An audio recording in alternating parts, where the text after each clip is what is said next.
Belajar bahasa pemrograman penting di era digital karena beberapa alasan utama. Yang pertama adalah kemajuan teknologi.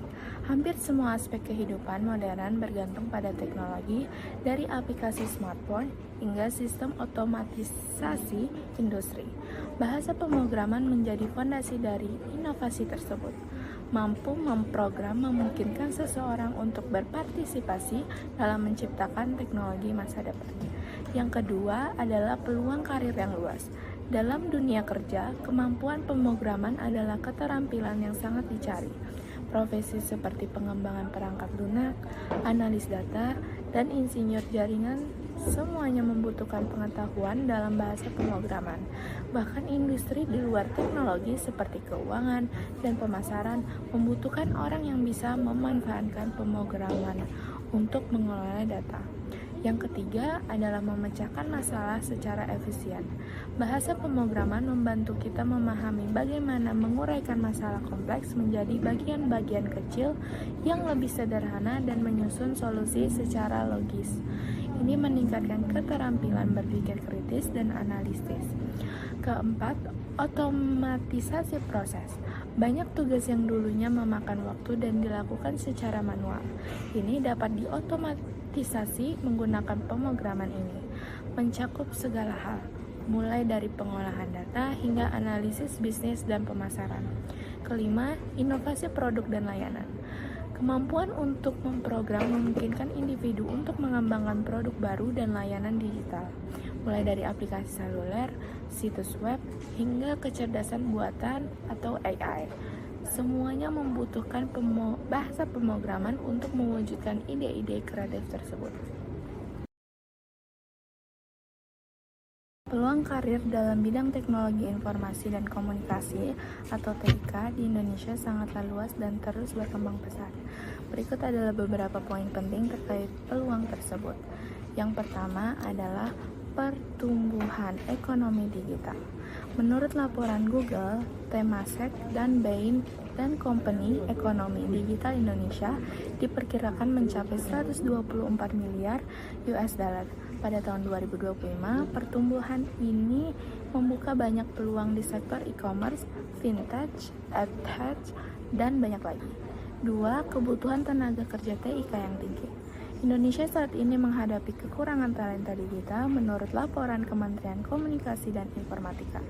Indonesia membutuhkan 9 juta pekerja di bidang TIK hingga tahun 2030. Ini menunjukkan tingginya permintaan untuk keterampilan sebagai pemrograman, analisis data, keamanan cyber, dan pengembangan aplikasi. Yang ketiga, dukungan pemerintah. Pemerintah Indonesia mendorong pengembangan ekonomi digital melalui berbagai inisiatif sebagai Making Indonesia 4.0 yang bertujuan untuk mempercepat transformasi digital di sektor industri. Selain itu, ada program pelatihan talenta digital seperti Digital Talent Scholarship dari Kementerian Kominfo yang bertujuan meningkatkan keterampilan di bidang TIK. Keempat, peluang di startup dan industri teknologi. Indonesia adalah rumah bagi beberapa unicorn seperti Gojek, Tokopedia, dan Bukalapak. Perusahaan-perusahaan ini dan startup lainnya membutuhkan tenaga kerja TIK yang berbakat untuk terus berkembang dan berinovasi. Kelima, remote work and freelancing. Tren kerja jarak jauh semakin berkembang di Indonesia. Kemungkinan pekerja di bidang TIK untuk bekerja untuk perusahaan global dari mana saja. Selain itu, banyak perusahaan internasional yang mencari freelancer atau kontraktor dengan keterampilan teknis dari Indonesia. Berapa banyak kebutuhan tenaga TIK per tahun di Indonesia? Kebutuhan tenaga kerja di bidang teknologi informasi dan komunikasi di Indonesia mengalami pertumbuhan yang sangat pesat dalam beberapa tahun terakhir. Hal ini didorong oleh pesatnya perkembangan teknologi digital, transformasi digital di berbagai sektor, dan semakin tingginya penetrasi internet di Indonesia. Terdapat beberapa faktor yang mempengaruhi pertumbuhan kebutuhan tenaga TIK yang cukup pesat saat ini. Pertama, pertumbuhan ekonomi digital. Munculnya startup, e-commerce, fintech, dan platform digital lainnya mendorong kebutuhan akan tenaga kerja yang ahli dalam perkembangan aplikasi, desain web, dan analisis. Kedua, transformasi digital. Banyak perusahaan transformasi mulai beralih ke digitalisasi sehingga membutuhkan tenaga IT untuk mengelola sistem dan infrastruktur mereka. Ketiga, perkembangan teknologi. Munculnya teknologi baru seperti kecerdasan buatan atau AI, big data, dan Internet of Things menciptakan permintaan akan keahlian khusus utamanya di bidang TIK. Dan keempat, kekurangan tenaga ahli. Indonesia masih kekurangan tenaga kerja TIK yang memiliki keahlian tinggi terutama di bidang-bidang yang sangat spesifik. Meskipun sulit untuk memberikan angka yang sangat pasti mengenai kebutuhan tenaga TIK per tahun di Indonesia, beberapa data dan proyeksi dapat memberikan gambaran yang lebih jelas.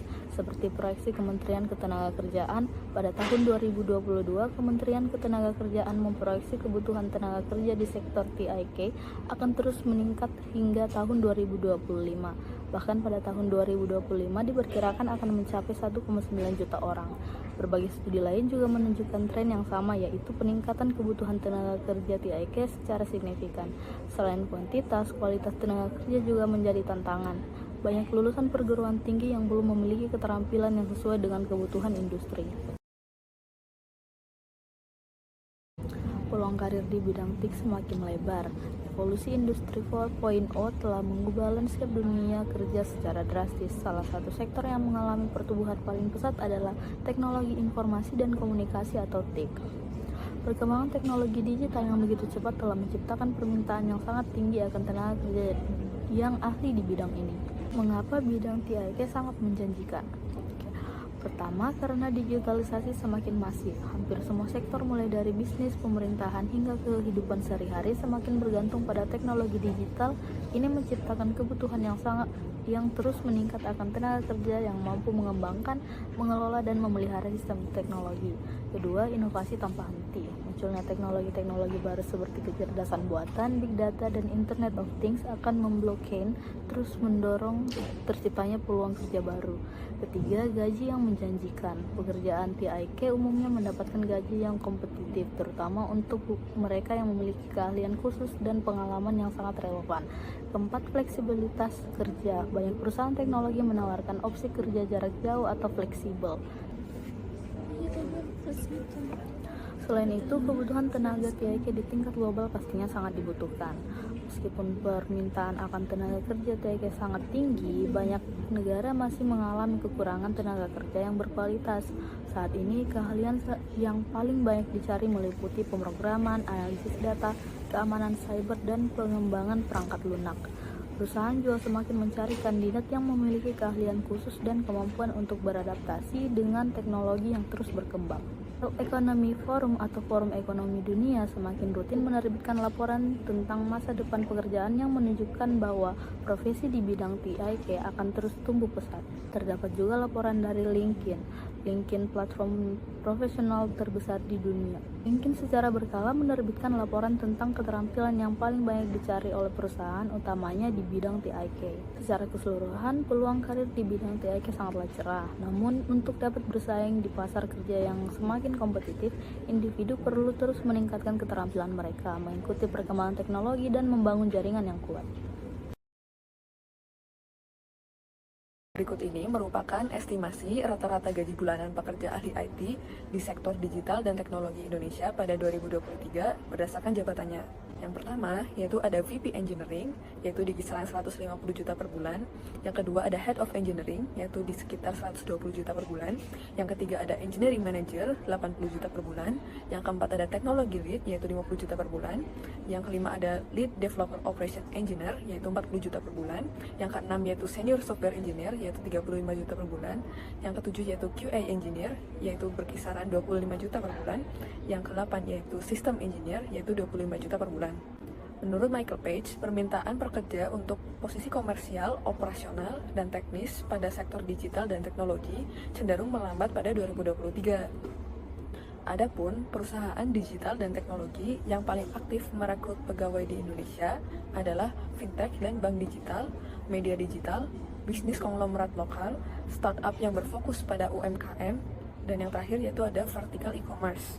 Sedangkan untuk gaji dunia sendiri, yaitu melalui hasil survei yang dijuluki 2023 Developer Survey, Stack Overflow berhasil mengumpulkan informasi yang signifikan tentang besaran gaji dalam industri ini.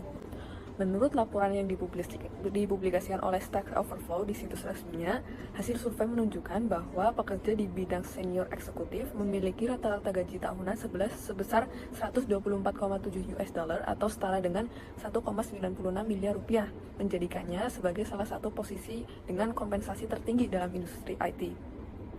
Sementara itu, posisi engineering manager tidak jauh berbeda dengan rata-rata gaji sebesar 124,1 US dollar atau setara dengan 1,95 miliar rupiah per tahun. Survei tersebut juga mengungkapkan variasi gaji yang signifikan di antara posisi lain dalam industri IT. Misalnya, pekerja di bidang marketing atau sales memiliki gaji rata-rata sebesar 116 US dollar atau setara dengan 1,82 miliar rupiah per tahun. Sementara posisi engineer memiliki rata-rata gaji sebesar 115,6 US dollar atau setara dengan 1,81 miliar rupiah per tahunnya. Sedangkan posisi seperti developer experience memiliki gaji rata-rata sebesar 107,1 US dollar atau setara dengan 1,68 miliar rupiah per tahun. Diikuti oleh Cloud Infrastructure Engineer dengan gaji rata-rata sebesar 105 US dollar atau setara dengan 1,65 miliar rupiah per tahunnya. Yang terakhir, pekerja di bidang blockchain juga menunjukkan angka yang cukup signifikan, yaitu rata-rata dengan gaji 103,7 US dollar atau setara dengan 1,63 miliar rupiah per tahunnya. Tahukah kamu apa saja jenis-jenis bahasa pemrograman para calon mahasiswa yang ingin menempuh jurusan computer science ataupun sistem informasi maupun rekayasa perangkat lunak tentu akan mempelajari tentang bahasa pemrograman. Tentunya mereka pasti sudah memiliki banyak mengetahui tentang bahasa pemrograman komputer. Mereka pun pasti tahu mereka pun pasti merupakan salah satu lulusan SMK, jurusan teknologi informatika atau lulusan SMA yang memang berminat mempelajari ilmu sains komputer. Tingginya kompetensi di dunia teknologi mewajibkan lulusan komputer sains maupun sistem informasi, rekayasa perangkat lunak untuk dapat mempelajari bahasa pemrograman secara rinci. Calon mahasiswa harus memiliki jurusan yang dapat memudahkan mereka mempelajari skill serta bahasa pemrograman yang paling banyak digunakan oleh website modern. Tidak hanya itu, mereka pun harus belajar tentang sains komputer dengan teknologi yang selalu terbaru, di mana fasilitas ini hanya diberikan oleh kampus yang sudah mendapatkan rekognisi internasional. Nah, untuk programmer sendiri, programmer adalah individu yang menulis kode untuk mengembangkan perangkat lunak atau aplikasi. Mereka bertanggung jawab dalam seluruh proses pengembangan program, mulai dari perancangan hingga pengujian dan pemeliharaan. Banyak profesi yang memerlukan keterampilan pemrograman di zaman sekarang. Contohnya web developer, yaitu seorang programmer yang mengkhususkan untuk mengerjakan atau menciptakan suatu program software berbasis website. Kemudian profesi selanjutnya ada Android developer. Nah, Android developer ini adalah programmer yang berfokus pada pembuatan software berbasis mobile, dan tentu saja aplikasi yang bisa digunakan hanyalah pada perangkat mobile Android. Kemudian selanjutnya ada software engineer. Hampir sama dengan Android developer, software developer sama-sama adalah programmer yang membuat aplikasi maupun program pada device mobile. Dalam device mobile sendiri ini, baik device mobile yang digunakan adalah Android ataupun iOS. Lalu selanjutnya ada komputer hardware. Nah, komputer hardware ini adalah programmer yang harus memiliki skill pemrograman meskipun ia bekerja di bagian hardware dari suatu komputer ataupun device lainnya. Kemudian seorang programmer juga harus memiliki skill keterampilan pemrograman, kemudian penguasaan bahasa pemrograman, kemampuan debuggingnya, berpikir logis, dan juga serta sistematis. Bahasa tingkat rendah sama seperti bahasa mesin, yakni bahasa pemrogramannya tergantung pada arsitektur mesin. Selain itu, programnya juga panjang dan sulit dipahami. Walaupun prosesnya terbilang cepat, bedanya bahasa tingkat rendah perlu penerjemah yang mengetahui seluk-beluk komputer atau disebut dengan assembler. Lalu tingkat bahasa tinggi menyerupai struktur bahasa manusia sehingga mudah dipahami. Selain itu, bahasa pemrograman ini tidak tergantung pada arsitektur mesin, akan tetapi perlu penerjemah berupa compiler atau interpreter. Contohnya ada JavaScript, Python, dan PHP. Nah, kebanyakan bahasa pemrograman yang dipakai adalah ketika ingin memprogram sebuah website. Adapun bahasa pemrograman yang sering digunakan untuk merancang software mobile yakni Kotlin dan Swift.